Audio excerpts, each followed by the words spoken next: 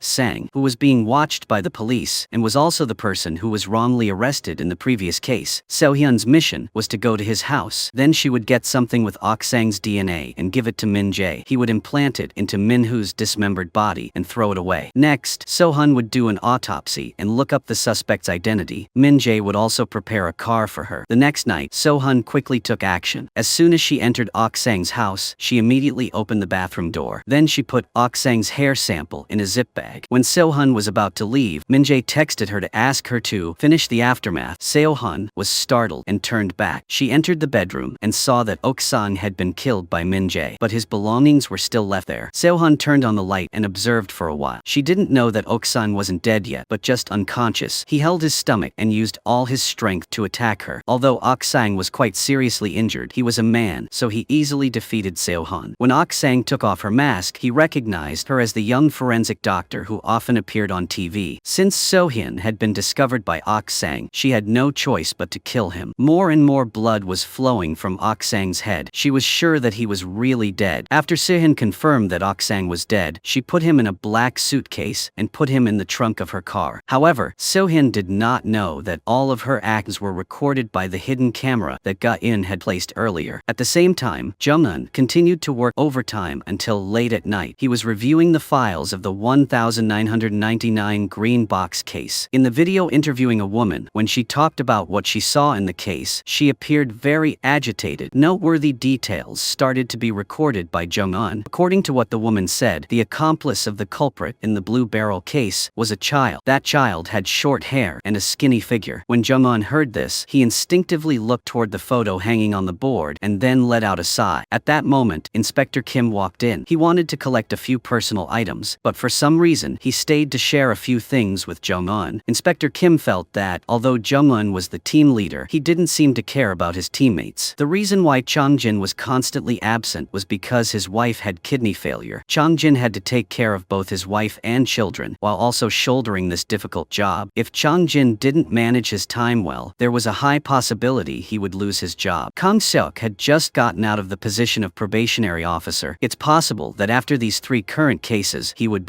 return to that previous position. In the end, Inspector Kim blamed Jung-un because he worked without considering others. Because of those heartfelt words, Jung-un realized where he had been wrong. Early the next morning, he went to meet Chang-jin to talk. Their conversation helped Chang-jin feel more at ease. His goal was to work until retirement, so when he heard Jung-un suggest reinvestigating the Blue Barrel case, Chang-jin immediately felt worried and helpless, because that was the case that had caused his colleague to lose his job back then. Jung-un promised he would take sole responsibility for the case. He wouldn't let his subordinates face any trouble. However, he would also listen to Chang-jin's suggestions. Jung-un would do his best, but at the same time, he would make sure to leave an escape route for himself. When Jung-un had just returned to the station, he was scolded harshly by Choi. The Blue Barrel case remained something that no one wanted to touch. He went mad when Jung-un kept insisting on reinvestigating that case. Choi went from cursing to begging him in tears. He pleaded with Jung-un to just investigate normally and not to look back at past anymore. The whole room fell into silence when Chang-jin suddenly spoke up. No one knew what he was thinking, but he decided to support Jung-un. He even gave Jung-un the phone number and address of the person who had investigated the case back then. Choi was stunned for a few seconds when he saw Chang-jin do that. Chang-jin then continued to speak up for Jung-un. He said that the Blue Barrel case had many similarities with the 3 recent cases, so Choi should just let Jung-un investigate. Who knows, he might find something useful. When Choi didn't agree with his opinion, Chang-jin raised his voice at him. This was the first time Chang-jin had dared to talk back to Choi, and this made Choi totally incredulous. But before he could pull himself together, everyone had already dispersed. Jung-un quietly smiled. That meant he could continue his investigation journey. As soon as Jung-un left the station, he received a call from Dr. Lee. Because she couldn't reach So-hyun, she called him instead. Dr. Lee informed him about the drug test results from the 3rd case. In the victim's body, there was a type of muscle relaxant. This kind of drug is typically used in surgical procedures. Dr. Lee casually added that similar drugs were also found in the 1st and 2nd cases. She considered that a common point of the 3 cases. Upon hearing this, Jung-un was a bit startled. So-hyun had never told him about this. At that moment, he started to grow suspicious of her. Right after that, Jung-un drove to the forensic lab. He came there to ask for the drug examination reports from case 1 and 2. Jung-un had to lie to Nara, saying he had accidentally deleted the email that So-hyun had sent, so he didn't dare ask her for it again. Nara also understood So-hyun's personality, so she was very sympathetic and handed the confirmation document back to him. As soon as Jung-un opened the document, the first page already made him stunned by the result. Why did So-hyun have to lie? She must truly be hiding some secret. On the way back to Cheong, Jung-un turned on his phone to call So-hyun, but couldn't reach her at all. He started connecting all the events together in his mind. Jung-un's eyes clearly showed complexity. On the other side, after So-hyun brought Ok-sang's body home and handled it neatly, she took the initiative to choose a location to meet Min-jae. As soon as he arrived, he called So-hyun. However, she threw her phone into the trunk of the car. While he was opening the trunk and not paying attention, So-hyun came from behind and struck him once on the back of the neck with an iron rod. Min-jae immediately passed out on the spot. After that, So-hyun walked over to his pickup truck. She wanted to confirm whether Ga-eun had followed him or not. The girl was quite smart. Ga-eun had crouched down to avoid being found by So-hyun. She successfully escaped from her. So-hyun carefully tied Min-jae up tightly. Then she used a syringe to draw his blood. Min-jae laughed with excitement. He thought that what So-hyun was doing would be useless, because Min-jae had already died long ago. How could a dead person commit a crime? However, So-hyun had calculated everything. She only wanted to implant his DNA into Ok-sang's corpse. However, So-hyun had already calculated everything. She only wanted to plant his DNA on Ok-sang's corpse. Later, even if the police found Min-jae, they would still see him in a dead state. After saying that, she pulled the rope to constrict Min-jae's neck. However, at that moment, the horn of the pickup truck kept blaring non-stop. So-hyun had no choice but to release Min-jae to deal with the immediate issue first. After So-hyun smashed the car window with the iron rod, she was startled to see Ga-eun calmly sitting there. The two of them calmly looked at each other. At that moment, Seo-hyun knew that she had truly lost. In just 2 minutes, Min-jae had already managed to untie himself. He slowly approached Seo-hyun and slapped her hard. Just as Min-jae grabbed Seo-hyun by the neck, a security guard, hearing the noise, hurried over. She also took that opportunity to run quickly. When Seo-hyun arrived home, she saw a green basin placed in the middle of the room. The light bulb suddenly went out. In Seo-hyun's mind, hallucinations began to appear. Min-jae's voice kept echoing in her subconscious, driving her to the brink of insanity. To escape this situation, Seo-hyun struggled desperately. In the end, she used a piece of broken bucket to stab the hallucination. Then she ran quickly outside. Seo-hyun ran while fearing that Min-jae was chasing behind her. Her face clearly showed fear. At the end of the road, Jung-won suddenly appeared. He hurriedly ran over to Seo-hyun. At that point, she no longer had the strength to keep going. She collapsed right on the spot. Jung-won helped Seo-hyun into the house. While she was taking a shower, he took the opportunity to go out and buy medicine. When Jung-won had just stepped back into Seo-hyun's house, he noticed many suspicious things, but he didn't ask her directly. When Seo-hyun came out of the bathroom, Jung-won gently wrapped the wound on her leg. He even wanted to help clean up her house a bit, but she asked him to sit still. Then the two of them had a conversation. They talked about the reason behind choosing their professions. She advised him that, no matter what happened, he must never give up on his goal. Jung-won squinted his eyes. He tried to figure out what Seo-hyun really meant by those words. At that moment, a message from the technical department was sent in. The photo taken from the third victim's body had been analyzed. It was taken at Chung-un Port. Right at that moment, Jung-un realized something. The first clues of the case began to be revealed. The next morning, when Jung-un had just returned to the station, the members of his team were being scolded by the chief. However, after the chief knew that there had been some progress in the case, he calmed down a little. Before leaving, the chief gave the entire team a deadline to catch the suspect within 1 week. Choi felt that Jung-un was having difficulties with the investigation, so he suggested that he go meet Jin-oh for help. He was Jung-un's senior in the south, because Choi knew that if Jung-un's team kept insisting on investigating on their own, no one could tell when the case would finally be solved. At that moment, Chang-jin advised Jung-yoon to follow Choi's advice because it was a good and most feasible idea. As soon as Jung-yoon left the station, he immediately recalled Seo-hyun's expression from the previous day. He thought that she was trying to hide something. Right after that, Jung-un took out his phone and called Seo-hyun, but she didn't pick up. On her side, she had just finished cleaning up the remaining things from the day before. Then, she threw them away. Today, Seo-hyun also had an important task to do, which was to return to the Forensics Institute in Seoul. She used the excuse of wanting to review the sample list and tricked her subordinate into leaving. After that, she quickly placed Min-jae's hair sample into the victim's clothing. Once done, she returned everything to its original position and went back to the shared room. There, she met Dr. Lee. She revealed that, on that day, she had informed Inspector Jung-hyun that pancuronium had been found in the body of the third victim. The victims of the first and second cases also contained this drug. When Seo-hyun heard that, her expression changed. However, she still pretended that the matter had nothing to do with her. Delivering the results was Seo-hyun's responsibility, but whether or not to examine them thoroughly was Jung-yoon's responsibility, and she was not responsible for that. Of course, Dr. Lee did not believe what Seo-hyun had just explained. Conveniently, she also informed Seo-hyun that the autopsy room would be temporarily closed. Since all the results had already been handed over to the police, the autopsy room was no longer necessary. Before Dr. Lee left the room, she did not forget to remind Seo-hyun to go meet the director. At the same time, Jung-yoon was worried about the case. That day, Jin-oh happened to return to Chung for some business, so he took the opportunity to meet with Jung-un to discuss the case. Jin-oh truly understood Jung-un's intentions. However, a serial murder case without a suspect, plus the Blue Barrel case still without an explanation, was truly too big of a risk. He could not decide on his own. His teammates in the South had to volunteer on their own for the investigation to begin. And since this was a case with such a high probability of failure, everyone had to carefully consider. Before accepting it, Jung-un explained the children's photos hidden in the victims' bodies to help Jin-oh understand. According to him, the root of this case might be related to child abuse. However, Jin-oh pointed out clearly to Jung-yoon that there was no direct evidence proving that. Everything was just Jung-un's assumption. Therefore, his request for support was basically denied. At that very moment in Chung, Jung-un's team of inspectors received a mysterious package. The sender was Min-jae. When Kang-suk curiously opened it to see what was inside, he found only a USB. The entire team went into the sealed room and played the content. On the screen appeared an image of Seo-hyun. She was pulling a suitcase alone in the night, while Chang-jin, Inspector Kim, and Kang-suk stayed in Chang to investigate the location where Seo-hyun appeared. Jung-un immediately drove to Seoul to meet her. her. He realized that she had hidden many issues from him during the autopsy process. When asked, Sohyun only explained that even if she had told him about pancuronium, it would have been useless because with Jung-eun's incompetence, he still wouldn't have been able to catch the killer. Jung-eun suppressed his anger. He continued to question Sohyun about her panic when she saw the photo. He asked if she had any connection to the child. However, all of his questions were denied by Sohyun. At this point, Jung-eun could no longer be patient. He took out his phone and showed Sohyun the video of herself, but she remained calm as if nothing had happened. He begged Sohyun to say something to him because he trusted her. He believed in the passion that she had once passed on to him. Sohyun's eyes revealed sorrow. She knew that no matter how she explained, Jung-eun would not believe her. After that, he directly asked Sohyun if she knew someone named Jong-seo. He knew she understood better than anyone else. That was why he wanted her to speak truth so he could continue to trust her. But what Jung-eun received in return was only Sohyun's silence. She clenched her fists and told Jung-eun to catch the culprit well. From now on, they should never meet again. After saying that, Sohyun turned her back and walked away. To Sohyun, Jong-seo was a painful memory, which was why she couldn't tell Jung-eun the truth. After that, she sat in the dark and sobbed in pain. She missed Jong-seo so much that she thought the schoolgirl passing by was her sister. Sohyun just sat there absent-minded until the phone rang. The caller was a doctor who informed her that her mother had gone into shock due to a sudden drop in blood pressure. As for Jung-eun, after he left the Seoul Autopsy Institute, he immediately headed to the house of the victim Ok-sang. Of course, his body had been taken away by So-hyun, so only other pieces of evidence remained at the scene. After the police made efforts to search, they discovered another vial of pancuronium. At that moment, Chang Jin whispered that he didn't know who the real culprit was. Meanwhile, Jung-eun remained very silent. What caught his attention was a scalpel. The symbol engraved under the handle looked very familiar. That surgical knife didn't belong to Min-jae, but to So-hyun. Her mother had given it to her when she was still lucid. So-hyun's mother hoped that she would save many people who were hurt. Because of Ok-sang's disappearance, Jung-eun's team had to hold an emergency meeting late at night. This made Choi truly feel a headache because the person he had ordered to be arrested had suddenly disappeared. And at the scene, another vial of pancuronium was found. So in all four cases, the perpetrator used this drug on the victims. On the other hand, Seo-hun happened to appear near the area where the victim died. The time she was there also roughly matched the estimated time of the crime. Although the police did not yet have forensic results, based on circumstantial evidence, the truth was almost clear. Choi became irritated when hearing Inspector Kim analyze it. According to him, this could very well be the fourth case already, so he needed more accurate and specific evidence. In a moment of frustration, Choi turned to Jung-eun. However, he didn't pay any attention to him. In fact, Jung-eun was the one thinking the most. When Choi asked him about the connection between the case and the video, he instinctively defended Seo-hyun. He said the identity of the person who sent the video had not yet been determined, and Seo-hyun was probably just accidentally caught on camera as she passed by. It was just a coincidence that time matched the approximate time of the crime. Moreover, what was inside the suitcase and whether Seo-hyun was actually at the scene or not still needed to be verified further by the police. In addition, they still could not clearly determine whether Ok-sang had gone missing or had fled, and whether he was a victim or the perpetrator. At this moment, Inspector Kim noticed an important detail. Pancuronium was not the kind of drug that could be easily obtained, so perhaps Seo-hyun really was involved in Ok-sang's death. Immediately after that, Jung-hyun began to lay out the investigation plan. First, the police had to determine the movements of Ok-sang and Seo-hyun on the day the incident occurred. When they had the results from the evidence collected at the scene, he would develop the investigation plan. At the latest by tomorrow, they would have the crime scene analysis results. Right at that moment, Dr. Nara called. Since the blood analysis was easy, its result had come out first. All the blood on the floor and on the scalp belonged to Ok-sang, especially the scalpel that Jung-eun had sent in. Based on its shape and the engraved symbol on the handle, Nara clearly remembered that it was So-hyun's specialized surgical scalpel. At that moment, everyone on Jung-eun's side fell completely silent. If this were true, then So-hyun was the perpetrator. So-hyun was still at the nursing home. Fortunately, her mother's condition had stabilized. After the nurse left, So-hyun gently held her mother's hand. She recalled her sister, Jong-seo. She also remembered the stories her sister told her every night. Just like that, So-hun started retelling those stories to her mother. She did not know that Jung-hun and the others had already gotten into the car and were on their way to the nursing home to find her. As So-hun stepped out of the room into the lobby, she heard news about the fourth victim on the television. She knew that she had now been included as a suspect. Immediately, So-hyun discreetly began to move. She quickly left the hospital through the stairwell. Jung-eun had also arrived at the hospital. He caught a glimpse of a familiar figure, so he told Chang-jin to lead the others up to the patient room first while he went after So-hyun. However, he still couldn't catch up and lost track of her. At this point, Jung-eun was forced to investigate the hospital staff. Inspector Kim and Kang-sok returned to Chung to search So-hyun's house and also check the surrounding area. After Jung-eun and Chang-jin confirmed that she was not present in Chung or at the Forensic Institute, they immediately moved to Chung-eun Port based on the location tracked from the photo. Jung-eun thought they should go to the home of the suspect from the Blue Barrel case. Up to this point, Jung-eun still believed that So-hyun did not act recklessly. Chang-jin followed his direction. After all, they didn't know where So-hyun was, so searching everywhere might lead them to her. Chang-jin felt that it was too unreasonable for a forensic doctor to be the criminal, but nothing was impossible. On the other side, Inspector Kim and Kang-sok started putting on gloves, then searched the entire house of So-hyun. After a while of searching, Kang-sok opened the bathroom door and got frightened. Seeing him so panicked, Inspector Kim went in himself and pulled the string up from the tub for a look. The horrifying object slowly appeared before his eyes. It was a human head in the process of decomposing. Inspector Kim couldn't hold it in and vomited on the spot. All the streets at that moment were filled with police. Yet So-hyun was not frightened at all. She remained very calm and passed through all the police checkpoints. At the same time, Jung-eun and Chang-jin had arrived at Chung-eun Port. As soon as the two of them stepped into the suspect's house, they were startled by a pool of red liquid. However, upon closer inspection, they realized it was just paint. Jung-eun looked at the footprints on the floor, and he suddenly remembered that night when he entered So-hyun's house. He had seen her shoes stained red. However, the situation at the time made it inappropriate for him to ask. Jung-eun looked closely again and saw that the pattern of the shoe had not been imprinted onto the ground. Suddenly, the image of Min-jae appeared in his mind, as he had once lifted his heel, and Jung-won had noticed that the heel of his shoe was completely worn out. As for So-hyun, at that moment, her mind had only one thought, which was to kill Min-jae. So-hyun stood outside the shop for a while, and then decided to go in. When Min-jae saw his daughter, he remained very calm. He knew that the police had surrounded her house and were searching for her on all roads, so perhaps So-hyun had nowhere else to go. As soon as she locked the door, she drew a knife, and then So-hyun approached the man who was her father. This time, she had resolved to kill him. Two struggled and fought fiercely. In the end, So-hyun still couldn't overpower Min-jae. She was stabbed by him in the left shoulder. When Min-jae saw So-hyun becoming aggressive, he immediately pulled out a vial of pancuronium from the drawer, then injected the drug into her neck, causing So-hyun to lose consciousness instantly. After that, Ga-hun moved So-hyun to another location using a pickup truck. Meanwhile, Min-jae staged a fake scene to mislead the police. Upon receiving the report, Jung-eun and everyone rushed to the scene. In the syringe collected by the police, So-hyun's fingerprints were found, along with a vial of pancuronium. Jung-eun looked around and discovered a slipper stuck in the corner of a cabinet. When he took it out to examine, he found that the heel was almost entirely worn down. The heel of this slipper closely resembled the footprint he had once seen at the house of the suspect in the Blue Barrel case. The next morning, the team held an early meeting to compare information. Everyone was surprised to see that So-hyun's personal information had no birth record. Before she entered the orphanage, there were absolutely no records of her. At this moment, Choi stepped in and confirmed the information. The child in the photo from the third case was indeed So-hyun. The drug in the syringe from the fourth case was pancuronium. The phone and earphones seized in So-hyun's room were identified as belonging to the second and third victims respectively. Furthermore, the items found in the Blue Barrel were confirmed to be from the first and second victims. This was the moment when the police decided to issue a nationwide wanted notice for So-hyun. However, Jung-eun immediately voiced his objection. He stated that if a wanted order was issued now, the chances of catching her would decrease even more. Yesterday, Jung-eun had gone to the house of the suspect in the Blue Barrel case and took photos of the footprints at the scene. He also compared them with pictures of So-hyun's shoes collected from her house. Besides So-hyun's footprints at Chung-eun Port, there was another footprint suspected to belong to someone with bowed legs. Although the police had not yet identified to whom that footprint belonged, one thing was certain: So-hyun was not alone at that time. She was with someone else. Choi understood Jung-eun's point. This indicated the presence of an accomplice who had been at So-hyun's house. Jung-eun directly named Min-jae, the person he suspected the most. That man walked with a limp and also left footprints showing bowed legs on the floor. Just then, the chief entered. The person following him was Jin-oh, along with his teammates from Nambu. From this moment on, they would officially support Jung-eun's team. Everyone would work together to hunt down the suspect, who was So-hyun. At this time, So-hyun had been taken by Ga-eun to a place far away from the city. Although Although still young, Ga-eun had already learned most of the survival skills of an adult. In the black plastic bag she was carrying were So-hyun's personal belongings. Ga-eun threw each item into the stream one by one. She only kept a watch, looked at it for a while, then put it on her wrist. After all, she was still just a child, so she found joy in new and unusual things. After disposing of the items, Ga-eun returned to the truck and took some tape to cover So-hyun's wound. Because Min-jae had told her that So-hyun was her older sister, the girl still treated So-hyun very gently. However, during their conversation, So-hyun continuously spoke ill of Min-jae. This made Ga-eun angry. She couldn't tolerate it anymore and went outside, locking the car door. At the same time, at the Cheong station, Jung-eun was having a private conversation with Jin-oh. He did not believe that the real culprit was So-hyun. He thought there were many oddities at the scene of the fourth case. The crime scenes of the first three cases were all handled very cleanly, but the fourth case was extremely messy, as if the perpetrator had deliberately tried to frame So-hyun. Although he had only known So-hyun for a short time, Jung-eun felt that she was not the kind of person to be so careless. He believed that something was wrong. However, Jin-oh just calmly sighed and refuted Jung-eun's opinion. According to him, So-hyun was a forensic doctor, so staging a crime scene was within her capability. Jin-oh believed that since Jung-eun had worked with So-hyun, he couldn't maintain an objective perspective. He might be defending her without even realizing it himself. Jin-oh advised Jung-eun to withdraw from the case. He should turn in his police badge and official phone, then take some time off to stabilize his mindset. However, Jung-eun completely disagreed. He said this was a case where the suspect had never been identified, yet it was suddenly resolved too quickly, which was truly unreasonable. He firmly believed that there was an accomplice involved in the case and that it was very likely related to the case that had occurred at Cheongmun Port. Nevertheless, Jin-oh maintained his firm stance. If Jung-eun did not follow orders, he would definitely face more severe disciplinary action. Knowing he could not convince Jin-oh, Jung-eun recklessly seized all documents related to the case and ran out of the room. By the time everyone chased after him, Jung-eun had already gotten into a car and driven away. The first place he went to investigate, So-hyun, was the hospital where she had previously received psychological treatment. There, the doctor who had treated So-hyun affirmed to Jung-eun that she could not possibly be a murderer. As someone who had directly assessed and treated her, the doctor said that a person who tends to do evil usually acts out of a need for recognition and a desire to be loved. But So-hyun was a child who grew up in the love of her mother, so he believed that such love could not have turned her into someone evil. That year, during a frigid winter, a forest traveler found So-hyun unconscious in the middle of the woods. She was quickly taken to an orphanage because she had no parents. The nuns took care of, educated, and monitored her. Among them, Nun-han was the one who was closest to So-hyun. She had noticed that the girl really liked to catch small animals and cut them open, not to torture them, but because she was curious to see what was inside. Afterwards, So-hyun even promised to stitch them back up nicely and build a grave for them herself. Sister Han had been extremely shocked and worried when she heard those words from a child. She immediately sought out a psychologist for advice. The doctor assessed that with such thoughts lacking awareness of guilt, So-hyun could become a danger to other children. He recommended that the girl be isolated. However, fearing that So-hyun would live a lonely life, Nun-han decided to leave the convent and secularize in order to raise So-hyun herself. In recent years, Nun-han developed dementia and became bedridden, so she could no longer accompany So-hyun. After hearing everything, Jung-eun seemed to awaken. Now he understood why So-hyun refused to speak up in her defense when she was suspected, because she knew no one would believe her. Without the testimony of the doctor from those years, no one would believe that a forensic doctor who had undergone special psychological treatment was the one now being chased by the entire society. Meanwhile, So-hyun was being held in a remote place, cut off from any sources of information, so she had no idea that Chief Jin-oh from the south had officially issued a nationwide wanted notice for her. He had even held a press conference, publicly releasing So-hyun's face and background to the entire media. The director, upon receiving the news, was speechless. He had already thought a lot about Nam-sung's case, and now it was So-hyun's turn. Dr. Lee didn't see the matter as complicated. The director only needed to reinvestigate Nam-sung's case because the signature on the current forensic report belonged to So-hyun, so all responsibility could simply be placed on her. At that moment, So-hyun was still struggling to escape from the pickup truck. She dragged herself little by little, using all her strength to push the door open, and fell out. However, So-hyun saw Min-jae sitting and grilling meat while Ga-eun followed his orders. The girl stepped forward and cut the rope tying So-hyun's hands. She noticed that only when Ga-eun was beside Min-jae did the girl smile happily. The girl seemed to be very fond of this foster father. After So-hyun sat down, down. Min-jae showed her the video again, accusing her of fabricating the autopsy results. The whistleblowers were all people from the Seoul Forensic Center. Sohun calmly gave a scornful smile because she had already guessed this would happen. Min-jae continued to persuade Sohyun to come back to his side, saying that only family is truly the best. If she agrees, the two of them will leave tomorrow, and little Ga-eun will be dealt with by Min-jae because she is nothing to him. While Ga-eun went into the truck to get the gas tank, Sohun quickly grabbed a knife. She intended to assassinate Min-jae once again. However, she didn't have the strength to overpower him. Min-jae swiftly grabbed Sohyun by the neck and pinned her down. Then he used the knife to chop one of her arms. This was Min-jae's punishment for Sohyun for being stubborn and disobedient. The person in the most difficult position now was not Jung-eun or Sohyun, but the police. In the quiet of the night, Ok-sang appeared and ran straight into the Chong station. He testified that a week earlier, while he was sleeping deeply, he was attacked by a man, and not long after, he was attacked again by a woman. But it was that woman who stitched up the wound on his abdomen. Fearing the police wouldn't believe him, he had to show them the wound on his stomach. Inspector Kim took out a photo of So-hyun for Ok-sang to confirm once more. Before So-hyun let Ok-sang go, she had warned him that if he didn't want to die, he should hide for a week before going to the police. That was the reason why Ok-sang only showed up now. What put the police at a disadvantage was that Ok-sang could not remember the face of the person who attacked him first. However, he did recall that there was a smell of bleach on the attacker's hands. Immediately, Chang Jin reported this to Jung-eun. Jung-eun immediately remembered that there was a blue barrel placed in the corner of the laundry room in Min-jae's laundromat. Chang Jin believed that it was very likely So-hyun and Min-jae were accomplices, and the two had colluded to disrupt the investigation. However, this was only Chang Jin's assumption. The police still needed to investigate thoroughly to uncover the truth. The concerning issue now was Jung-eun. As his return to the investigation would be difficult to approve, Jung-eun insisted that he would investigate without approval, and he only hoped Chang Jin would help convey this to the superiors. He wanted to expand the investigation on Min-jae and his laundromat. However, the chief did not agree, and he even reassigned Chang Jin to the traffic division. Although Choi spoke up in defense, it did not change anything. Even though Chang Jin was very frustrated, he still had to leave the investigation team as ordered by the chief. However, he did not give up. Instead, continued to investigate the case alongside Jung-eun. Both Inspector Kim and Kang Sok were also determined to follow Chang Jin, as once Chang Jin was gone, they felt staying behind wouldn't be of any help to Jin-o's team. As soon as he got in the car, Chang Jin immediately called Jung-eun. He didn't hide the fact that he was demoted to the traffic division, but Chang Jin did not show any sadness because they were still police officers and still a team. If Jung-eun's team couldn't investigate openly, then they would secretly investigate on their own. At that moment, Jung-hun was standing in front of Min-jae's laundromat, confirming that this was the next key location in the major case. They assigned Kan Suk to stand guard outside, while the rest immediately broke into the house to check the situation. Before Min-jae returned, the entire team needed to find something suspicious inside the house. To collect fingerprints from items in the house, Chang Jin used a specialized powder. However, even though the powder had been brushed multiple times, the fingerprints still did not appear. Everyone was surprised by this, but they didn't have much time to think. At that moment, Kang Seok hurriedly informed them that Min-jae had returned. While he distracted the suspect, the three others escaped one by one through the back door. Min-jae felt that Kang Seok was acting a little suspicious, and he even saw a shadowy figure in the distance, so he began to grow suspicious. After Kang Seok left, Min-jae immediately entered the house to check the situation. He discovered the black powder traces that Chang Jin had accidentally left behind. This made Min-jae realize that someone had broken into his house. After Kang Seok returned to the station, he found out that Min-jae had paid for a rental car while he was still in the hospital. This was truly suspicious. If he was hospitalized, why would he need to rent a car? Inspector Kim quickly reported this to Chang Jin to extract the camera. Jung-eun also received the location of the suspicious vehicle's movements, and he immediately got on the highway. At the same time, Min-jae had driven to where So-hun and Ga-eun were. He planned to escape by boat that night, but when Min-jae heard So-hun call him father, he suddenly stopped. While driving, Jung-eun spotted a suspicious pickup truck. He followed it for a while until Min-jae noticed him. To avoid arousing his suspicion, Jung-eun called Chang Jin and read him the license plate number, then turned in a different direction. After Chang Jin received the information, he quickly confirmed that this was the vehicle that had been reported stolen. Because Ga-eun had to go buy medicine for So-hyun, Min-jae had no choice but to stop the car at one place. He did not know that Jung-eun had turned back and found him. Jung-eun immediately sent the location to Chang Jin's team because because the medicine So-hyun requested could only be purchased with a doctor's prescription, so Ga-eun returned empty-handed. With no other choice, Min-jae was forced to go with So-hyun. They then went to the pharmacy so she could buy the medicine she needed herself. Jung-eun, sitting in his car, saw everything, but he didn't act impulsively. Instead, he waited for Chang-jin and the others to arrive. The pharmacist was extremely shocked when she saw the wound on So-hyun's arm. However, when she knew that So-hyun was also a doctor, she reluctantly agreed to sell the medicine. When So-hyun and Min-jae were about to leave the pharmacy, she secretly stole a can of pepper spray. She then used it to spray directly into Min-jae's eyes, and she didn't forget to shout loudly, asking the pharmacist to call the police. While Min-jae was still clutching his eyes in pain, So-hyun grabbed Ga-eun's hand and ran outside. However, the girl refused and continuously struggled. Because So-hyun's strength was limited, she couldn't run far. Min-jae chased after them and quickly caught her. Then he punched her hard in the face, causing her nose to bleed, and his foot continuously kicked her in the stomach, making it difficult for So-hyun to breathe. At this point, Jung-eun could no longer sit still in the car. He rushed over and pushed Min-jae to the ground. Just as Jung-eun turned to help So-hyun, Min-jae stabbed him in the abdomen. Because of the injury, Jung-eun became much weaker. Now he no longer had the strength to fight back against Min-jae. When Jung-eun saw him dragging So-hyun away, he tried to hold her back, but Min-jae stabbed him again. The three of them kept struggling like that for a while. Min-jae wanted to take So-hyun away, while Jung-eun wanted to keep her. Min-jae went crazy and kept hitting Jung-eun with a rock. He picked up the knife to stab him again, but at that moment, the police arrived in time. Knowing he could no longer act violently, Min-jae immediately took Ga-eun as a hostage. Then the two of them got into the pickup truck and drove away. The police immediately chased after him. Now only Jung-eun and So-hyun were left behind. She used her hand to press on his wound to give him first aid. However, because Jung-eun had lost too much blood, he passed out. A while later, the ambulance also arrived. So-hyun and Jung-eun were immediately taken to the hospital. So-hyun could recover quickly, but Jung-eun was not certain. He had been stabbed a total of 3 times, and his current condition was very serious. Chang-jin's and Jin-oh's teams also rushed to the hospital. When Jin-oh watched the video showing Min-jae attacking Jung-eun, he was extremely regretful. At that moment, Inspector Kim could no longer hold back his anger and tried to start a fight with Jin-oh's team. They had absolutely refused to investigate Min-jae and his laundromat, which was why everything had turned out this way. After Choi watched the video, he was also very heartbroken and requested the chief to allow Jung-won's team to return to the investigation. However, there was one difficulty. The video could not prove that Min-jae was the culprit of this case, and as of now, So-hyun was still the #1 suspect. The chief was worried that if a 5th victim appeared, things would become very troublesome. Inspector Kim, who had been sitting silently the whole time, could no longer remain quiet and had to speak up. He stated that Min-jae must be arrested immediately because at the very least, he was an accomplice, and no killer would dare place the victim's body in their own bathtub. That simply didn't make any sense. The chief, being yelled at by an ordinary officer, glared at Chief Choi. How could Choi allow such an insolent subordinate? They had even dared to conduct their own private investigation. The chief also criticized Choi for his lack of personnel management, allowing Jung-eun to act on his own and cause such a dangerous incident. After that, the chief gave a direct order to Jin-oh. He must arrest So-hyun for interrogation. For the time being, the police would not take any action against Min-jae. At this point, even Choi could no longer remain calm. Jung-eun had risked his life trying to capture Min-jae, and yet now the chief could so easily overlook him. The detail about an accomplice was also very important. How could the chief ignore it like that? Choi was now extremely angry. What he regretted the most when looking back was the moment when Jung-eun mentioned the accomplice and said he wanted to reinvestigate the old case. But Choi had been afraid and rejected his proposal. The chief didn't know which old case Choi was referring to, and for a few seconds he looked blank. At that moment, Chang-jin rushed in, holding a USB in his hand. Kang-seo quickly plugged it in to view its contents. What appeared was a photo of Min-jae. What was surprising was that the person in that photo was also the actual image of Gu Dong-sam. He was the suspect in the Blue Barrel case from 1999. Jin-oh had previously attempted to verify the identity but could never get conclusive results. When Min-jae returned to the laundromat, he had already started erasing all traces. However, one of Jin-oh's subordinates discovered something strange in So-hyun's movement records. Right before the attempted murder case at the laundromat occurred, So-hyun had hidden a notebook on a bookshelf and left immediately afterward. The fact that she looked for the camera before hiding the item seemed unusual. It was as if she intentionally wanted the police to find it. Jin-oh immediately went to the place where So-hyun had hidden the notebook. At this moment, although So-hyun was no longer in life-threatening condition. She had been constantly anxious and frightened ever since she was admitted to the hospital. Years ago, because Jong-so had witnessed Min-jae's murder scene, the little girl was nearly killed by him. While Min-jae wasn't paying attention, Jang-so grabbed Seo-hun's hand and run into the forest. The sight of that dark night has haunted So-hyun. To this day, as soon as she regained some strength, she immediately asked about Jung-yoon. Fortunately, he had passed the critical stage. However, Jung-eun's wound was too deep, so he still needed to be monitored further. Jin-oh knew that So-hyun had regained consciousness, so he came to visit and interrogate her. Despite his loud questioning, she did not say a single word. Jin-oh knew that staying silent could be detrimental to So-hyun herself, so he kept reminding her. Of course, So-hyun understood this very well. She thought for a moment and then agreed to confess everything, on the condition that the police must hold a press conference. At that time, in order to investigate Min-jae and the Blue Barrel case, Chang Jin, along with Inspector Kim and Kang Seok, had returned to the village. This was the place where Min-jae had lived 20 years ago. He truly was very skilled at disguises. He had pretended to be a laundromat owner and moved about throughout the city of Cheong. The shocking part was that he deliberately limped to avoid being identified as the suspect. However, no matter how high Min-jae's IQ was, he was still just a psychopathic murderer. After the team asked around the local residents, they knew that Min-jae's real name was Jun Gong. He had been in a relationship with a widow named Ong Min. The two of them, along with her daughter from another relationship, had lived together for quite some time. However, later Ong Min realized that Min-jae was a scoundrel, so she had an affair and registered her marriage with a housekeeper. His name was Gu Dong Sam. The two of them ran away in the middle of the night after Min-jae found out. The woman telling the story suddenly fell silent. Ong Min was not the type of mother who would easily leave her child behind, but since the police couldn't find her or Gu Dong Sam, the story remained a mystery. For a period of time, Gu Dong Sam even became a suspect in Ong Min's disappearance. At that moment, Kang Seok ran in urgently. He had discovered Min-jae's true identity. A few days later, while Jung-eun was lying on his hospital bed, the latest news about Seo-hun rang in his ears. She had requested an official press conference. She wanted to reveal a truth that had been buried for months. Seo-hun knew that only when she revealed herself would Min-jae take action. She willingly volunteered to become bait for the police. The next day, as Seo-hun stepped onto the stage, everyone below eagerly awaited her speech. Behind the screen, Jung-eun and Min-jae watched her without blinking. Seo-hyun confessed that she was the biological daughter of Jun Gang. He was also Min-jae, the owner of the laundromat in Cheong. From the time Seo-hyun was 5 until she was 10 years old, she had helped him clean up the victim's blood after each crime. Min-jae had trained Seo-hyun to become the most skillful and professional assistant possible. During the time Seo-hyun lived with Min-jae in the countryside, she had not even been registered with a birth certificate. That was the reason why Jung-eun's team could not find any information about her. From the age of 5 to 10, Seo-hyun also did not attend school. The only thing she did during those 5 years was move back and forth between pickup trucks. Every day, she had to clean and completely wipe away bloodstains. In those 5 years, aside from the Blue Barrel case that happened in 1999, Min-jae committed 5 dismemberment murders. In addition, he also carried out 7 murders where he concealed the bodies, and those 7 cases were not on the list of unsolved crimes. According to what Seo-hun remembered, those 7 corpses were all dumped along the coastal highway in the west. Min-jae never thought that Seo-hun could remember clearly each of the crimes he had committed. In order to personally capture Min-jae, Seo-hun forged the forensic report. This was something a forensic doctor should never do. She knew that her wrongful actions had disrupted the investigation. To apologize to all the police inspectors and the innocent victims, Seo-hun bowed her head in sincere apology. In the end, Seo-hun wanted the police to rescue Ga-eun. Currently, the girl was with Min-jae. Seo-hun also described the girl's identifying features so that anyone who saw Ga-eun could recognize her. As soon as the press conference ended, Min-jae became furious. He looked outside, where little Ga-eun was still sitting and braiding string. Although Ga-eun was very scared, she couldn't escape, so she could only sit and cry in fear. At that moment in the hospital, Jung-eun had fully recovered. The care and concern from everyone made him feel very happy. Chang Jin felt that Jung-eun also needed to know about Seo-hyun's press conference. While Min-jae's whereabouts were still unclear, it was uncertain whether Seo-hyun's confession was the right choice. From the perspective of circumstantial evidence, Seo-hyun and Min-jae were accomplices. Since she had confessed to assisting with Min-jae's crimes when she was a child, there was a high possibility that the two had conspired from the beginning. Now the police needed to verify the authenticity of Seo-hyun's confession as well. Kang Seok read online and saw many comments suggesting that Seo-hyun was using little Ga-eun to gain public sympathy. The truth was still unclear, but Jung-eun knew that So-hun's concern for Ga-eun was real, because that night he had seen with his own eyes So-hun holding the girl's hand while running away together. In order to give the police more investigative leads, So-hun suggested that Jin-oh should search for the white pickup truck that Min-jae had used, because all the body mutilation crimes had taken place in the back of that pickup truck. So-hyun really wanted to know if Min-jae's whereabouts had been identified. However, since she was currently under investigation, Jin-oh could not share any case-related information with her. He also assured her that he would ensure her absolute safety. However, she advised Jin-oh to do the opposite. The police should reduce the level of surveillance as much as possible so that Min-jae could approach her. After Jin-oh finished interrogating So-hyun, he took her to Jung-eun's room. She had wanted to meet him for a long time. When So-hyun saw Jung-eun reading her diary, she recalled the happiest days of her life. That was the time when she lived with Jang-so. She was the one who taught her everything such as writing, arithmetic, and how to keep a diary. To So-hyun, Jang-so was like a shining star. As So-hyun spent more time with Jang-so, the kindness within her began to awaken. She started to express more emotions and feelings. At that point, So-hun also began to hate being her father's assistant in his murders. And of course, just a glance was enough for Min-jae to realize So-hyun had been influenced by Jang-so. On So-hyun's 10th birthday, Jang-so held a birthday party for her, and on that same night, she discovered the pickup truck bed covered in blood. Although Jang-so and So-hyun held hands and ran far away, Jang-so was still caught by Min-jae and killed. Jang-so's body was buried by him on the mountain near their house. So-hyun had fainted on Jang-so's grave. After that, she was found by a mountain climber, and later, she met Nun-han at the orphanage. Thinking back, So-hyun felt that she was truly a lucky child. She knew that Min-jae would not give up on finding her, so revealing her location would force him to take action. Jung-eun looked at her, gently advising So-hyun that from now on, she should not risk doing anything alone anymore, because he would always be by her side, at least until everything was properly resolved. Just as So-hyun had predicted, Min-jae disguised himself as a doctor and broke into the hospital. After approaching So-hyun, he demanded that she go with him. Otherwise, little Ga-eun would die. So-hun heard Jung-eun's voice in her ear. No matter what happens, you must not face it alone. So-hyun instinctively reached out her hand to Min-jae, but right at that moment, the police suddenly burst through the door. Min-jae quickly shut the emergency exit door. At the same time, reporter Kim was coming up from the bottom of the emergency exit. The two of them accidentally bumped into each other. Reporter Kim felt suspicious, so he quickly took out the wanted poster to check. He realized that it was indeed the man the police were looking for. However, reporter Kim did not act rashly. He calmly followed Min-jae from behind. But when they reached the gas station, he was discovered by Min-jae. In just a minute of inattention, reporter Kim lost track of the suspect. At that moment, Ga-eun was too hungry, so she used all the money she had to buy some pastries. While giving her the change, the elderly vendor realized this was the girl So-hun had asked everyone to look for. When Ga-eun saw someone had recognized her, she started running quickly. However, just as she reached the main road, she was spotted by reporter Kim. He didn't report to the police but wanted to find the killer's hideout on his own. Because reporter Kim recklessly wanted to get a few more photos, he was beaten to death by Min-jae with a wrench. He had killed too many people, so he no longer felt fear. But this was the first time Ga-eun had seen her adoptive father act so brutally. Two streams of tears ran down her face. Ga-eun's body had begun to tremble in fear. Out of worry, early in the morning, So-hyun went to Jung-eun's room to look for him. She wanted to know how the search was going and whether little Ga-eun was safe. Jung-eun said that the police were currently checking all the ports and main roads. So-hun's adoptive mother was also being thoroughly protected, so she shouldn't worry too much. However, staying in the hospital waiting made So-hyun uneasy. She wanted to do something to help, but Jung-eun didn't allow it. He was really worried that Min-jae would harm her once again. At that moment, the phone rang. It was the chief calling for an emergency meeting. He believed that everything was being affected by So-hyun's testimony. Jin-oh had to explain that the police had already confirmed the credibility of her statement. So-hyun had also passed the lie detector test. Chang-jin added to Jin-oh's explanation that So-hyun also had alibis for the first and second cases. No matter how everyone explained, the chief still insisted that So-hyun was the culprit. Assuming she really wasn't the culprit, the police still had to transfer her to the prosecution to handle the matter. As the atmosphere grew tense, Jung-eun entered. He directly explained to the chief that they couldn't do what he said, because that would mean the police were prosecuting someone who wasn't killer. Even though Jung-eun's team had let Min-jae slip away again and again, they had never gone in the wrong direction. Jung-eun asked the chief to trust him and give the team one more chance. He wanted to catch the real killer. The chief agreed to Jung-eun's request. However, he wanted him to find evidence proving that So-hyun was not Min-jae's accomplice. At this point, Jung-eun could only lower his head, so the chief's intention was still to prosecute So-hyun first, and the pursuit of Min-jae would come later. Jung-eun could not accept this idea from the chief. The police could no longer delay, because Min-jae would continue to kill more people. All the police officers responded in unison. This left the chief with nothing more to say. He gave Jung-eun a deadline of 3 more days. He had to catch the real killer, or everything would proceed according to the chief's directive. At that moment, So-hyun was lying in the hospital, and she began having hallucinations again. Perhaps it was because she was too worried about little Ga-eun. To provoke the police, Min-jae threw Ga-eun's blood-soaked clothes onto the street. A citizen picked them up and reported it immediately afterward. Jung-hoon observed for a while and then calmly opened the plastic bag to inspect the contents. He requested a forensic test first to confirm whether the blood truly belonged to Ga-eun. Next, he would inform So-hyun about the matter. Jin-oh ordered his subordinates to inspect all illegal border crossing ships. As soon as they detected any suspicious activity, they had to report immediately. Due to the urgency of the situation, Chang Jin personally brought the sample to the Forensics Institute for testing. Over the past period, So-hyun had been suspected of murder and was even falsely accused by the hospital director. Nara felt truly sympathetic for her. Seeing the worried and sorrowful look in Nara's eyes, Chang Jin comforted her. He promised to pass along this love and concern from Nara to So-hyun. As soon as Chang Jin left, Nara immediately brought the sample to Dr. Lee. Nara wanted her to send the sample to the lab immediately. However, Dr. Lee's attitude was very uncooperative. She said that there were still many documents to process and that whatever came first had to be handled first. Hearing that, Nara became very angry. She knew that Dr. Lee was deliberately ignoring anything related to So-hyun. After speaking, Nara took back Ga-eun's blood-stained uniform. If Dr. Lee wouldn't send it to the lab, she would do it herself. Before leaving, also informed her that she had reported Nam-sung's case to the higher institute. Although Nara acted a bit late, she wanted to be brave for once. She could not ignore the truth that So-hyun was innocent. Nara's actions made Dr. Lee extremely panicked. She immediately went to see the director. At that moment, she heard him on the phone with the person preparing to replace him. Dr. Lee instantly changed her attitude. All this time, she had believed his words that she would be the next director. The director explained that someone else would handle Nam-sung's case so he could retire peacefully. Now, the director only wanted to immediately deny his promise to Dr. Lee. He even blamed her for not having enough connections, which was why she couldn't secure the position of director. Dr. Lee was speechless with despair. The feeling of being used and betrayed made her extremely uncomfortable. At that moment in the hospital, Jung-eun showed So-hyun the photo of Ga-eun's blood-stained clothes. Although the police had not found the girl's body, Jung-eun believed that since Min-jae had intentionally only left the clothes behind, Ga-eun was likely still safe. However, So-hyun didn't think so. She insisted that Ga-eun had already been killed by Min-jae. He had come to the hospital with the intent of taking So-hyun away, but she had refused. Therefore, So-hyun believed that Min-jae had killed Ga-eun as soon as he returned. She begged Jung-eun to help her get out. If she didn't leave, both the evidence and Ga-eun's body would disappear. Of course, Jung-eun did not agree. So-hyun was so worried that she lashed out at him. Even so, Jung-eun still did not allow her to leave. He assigned police officers to guard her all day and gave her no chance to escape from the hospital. At that moment, So-hyun thought of Jong-seo and also of Min-jae. He was like a haunting presence that always appeared in her thoughts. Suddenly, Nurse Sam-jong brought in a bouquet of flowers. The sender even left a note wishing So-hyun a speedy recovery. Sam-jong had to persuade the police for a long time before they allowed her to bring the flowers in. In the small postcard were just some simple words of encouragement. However, So-hyun seemed to understand the sender's real intention very clearly. Meanwhile, Jung-won and his team were surveying the scene when they received news that the blood on the uniform was not Ga-eun's. So Min-jae had deliberately smeared someone else's blood on the clothes. There was a high possibility that the girl was still alive. Jung-eun looked again at the photo of the road, the one where Ga-eun's uniform was found. It was a one-way street with only one entrance. However, the camera had not captured any footage of a truck passing by. Therefore, it was very likely that Min-jae had moved on foot or used public transportation. If the truth was as Jung-eun deduced, then Min-jae was most likely still within this area. Jung-eun's team immediately drove straight to the scene. Although they asked all the nearby residents, no one recognized little Ga-eun. Because people were worried about Jung-eun's health, they continuously advised him to return home and rest. However, Jung-eun was also very stubborn. The killer was very close to them now, so he couldn't give up so easily. So-hyun at the hospital was also very worried. She played a trick to deceive the police. Then she changed into a nurse's uniform and cleverly escaped outside. Before leaving, Sohun also stole some necessary items. Her entire escape took less than 30 minutes. As for Jong-un, he and the whole team went to the snack vendor's shop. The old lady still remembered the little girl who had bought pastries the day before. She didn't know what had happened to the girl, but as soon as the girl saw her, she immediately ran away. The girl looked very lonely. The old lady thought the girl was living alone in an empty house nearby. Following the old lady's suggestion, Jung-hwan's team rushed to the location. As soon as they broke in through the door, they found reporter Kim tied up in the middle of the house. His head had also been smashed. Although Min-jae was being wanted everywhere, he still remained very calm. He went to the ticket booth owner to get a boat ticket. However, the owner said the boat was already full. Unable to get a ticket, Min-jae decided to steal one. While the owner was not paying attention, Min-jae picked up a decorative shell and smashed the man's head. His expression was frighteningly calm. Meanwhile, when Jin-oh received the news that Sohun had escaped, he immediately went to check her room. When he saw the strange bouquet in the room, he immediately called Jung-un to inform him. Jung-un was certain that it was something Min-jae had sent. Through camera confirmation, Sohun had stolen a car from the hospital parking lot. After that, she drove onto the highway. Just as Jung-un hung up the phone with Jin-oh, Inspector Kim rushed over to report that the police had found Min-jae's blood-soaked pickup truck. To punish Ga-eun, Min-jae had placed the girl in a blue barrel. Then he dumped the barrel into an empty lot. Luckily, he still had a bit of humanity left, so he didn't kill Ga-eun. Ga-eun tried to scream and bang on the barrel. The little girl wanted to apologize to Min-jae so that he would no longer lock her up. However, everything she did was useless. Ga-eun was scared and hungry, but she couldn't get out of the barrel. Ga-eun remembered the watch that So-hyun had given to her. She tried to restart the watch. Luckily, it still worked. Ga-eun carefully pressed the red button and sent out a distress signal. At that moment, Jung-un was talking with Jin-oh. Suddenly, he saw a strange signal appearing on his device. Jung-in suddenly recalled something from the day before. At that time, he and So-hyun had talked about the watch. She had mentioned that she gave that watch to Ga-eun, and she wondered if the girl would ever use it. Jung-in immediately called Jin-oh back and informed him that he had found Ga-eun's location. He would personally go to rescue the girl, while Jin-oh would take care of protecting So-hyun. All regional police forces and sniffer dogs were mobilized. Everyone hoped to find the most accurate location of Ga-eun. In such a vast area, no one knew where Min-jae had hidden the girl. At that moment, the watch's battery had run out, and Ga-eun's last hope seemed to disappear. She dropped the watch and fainted from exhaustion. Due to overexertion, Jung-eun's abdominal wound began to bleed. However, he was still the first to find Ga-eun. When the girl heard his voice, her small hand instinctively grabbed his. Fortunately, Jung-eun arrived just in time to save her. At the same time, Seohun drove to Cheomun Port, where the horrifying green barrel case had occurred in 1999. The scene before her eyes brought back painful and horrifying memories of the past. Min-jae knew that his daughter would surely come to see him, so he calmly waited. Min-jae looked at the surroundings and began to recall everything that had happened there. After that, he urged Sohun to get on the boat quickly. Of course, Sohun didn't go with him. There was no reason for her to run away. But Min-jae didn't think so. He believed that Sohun was no different from him. Just because she said a few words on television, did she think the police would believe her? Then during all the time she was slicing and stitching up the victims' corpses, who was always by her side, it could only be Min-jae. Truly, he was a terrifying person. Not only was he a perverted murderer, obsessed with killing, he was also an extremely cunning psychological manipulator. Sohun warily held the bottle of poison in her hand. Without hesitation, she brought it to her mouth and drank it. However, she had already switched the poison with water beforehand, and Min-jae had no idea about this plan. He rushed over to stop her, but it was already too late. Min-jae wouldn't allow his daughter to die like that. He carried Sohun on his back, intending to take her to the hospital. But while he was off guard, she quickly injected a paralytic drug into his neck. The drug took effect immediately, causing Min-jae to collapse to the ground. Knowing he had lost, Min-jae could only show a painful smile. So-hyun looked at the killer, who was also her father, in front of her. At that moment, her face showed only a cold expression. She truly wanted to gut and skin him, because he had once done those things to Jang Seo, to her mother, and to the other victims, right? Then, Jin-oh and the police arrived just in time. He feared Sohun would do something reckless, so he immediately informed her that Jung-un had found Ga-eun and the girl was still alive. At that moment, tears rolled down So-hyun's cheeks. She stabbed the surgical knife into the mud and slowly walked toward Jin-oh. Now, So-hyun could go with him back to the police station. In the interrogation room, So-hyun and Jung-un met once again. Through blood analysis found in the truck, all the cases in Cheong province were confirmed to have been committed by Min-jae. However, because So-hyun had forged the forensic report and deliberately left the hospital while under custody, she would have to go to trial. In practical terms, Sohun's attempted murder could be considered an act of justifiable self-defense. Jungmoon knew that Sohyun was not afraid of being brought to trial because she truly once had the intention to kill Min-jae. But he also clearly understood what she had been through. The trauma and psychological scars might follow her for the rest of her life. As Sohyun stepped out of the station, she didn't forget to thank Jung-yoon. It was the first time he had seen her so gentle, so he felt a bit uncomfortable and blushed from shyness. The first thing Seo-han did after being released was return to the nursing home to visit her mother. At this time, her health had improved significantly. She had also gradually begun to remember her adopted daughter, Sohyun. Sohyun looked at her mother and thought about how many times she had come back from the brink of death. This made her feel so emotional that she burst into tears. Time quietly passed, and peace had returned to life. Sohyun had adopted Gaon and allowed the girl to go to school like a normal child. Jung-yoon had also become a family member to the two of them. Since being detained, Min-jae's mental state had gradually become unstable. He constantly imagined Sohyun standing in front of him, then burst into laughter like a madman. Today's movie ends here. See you again in the next videos.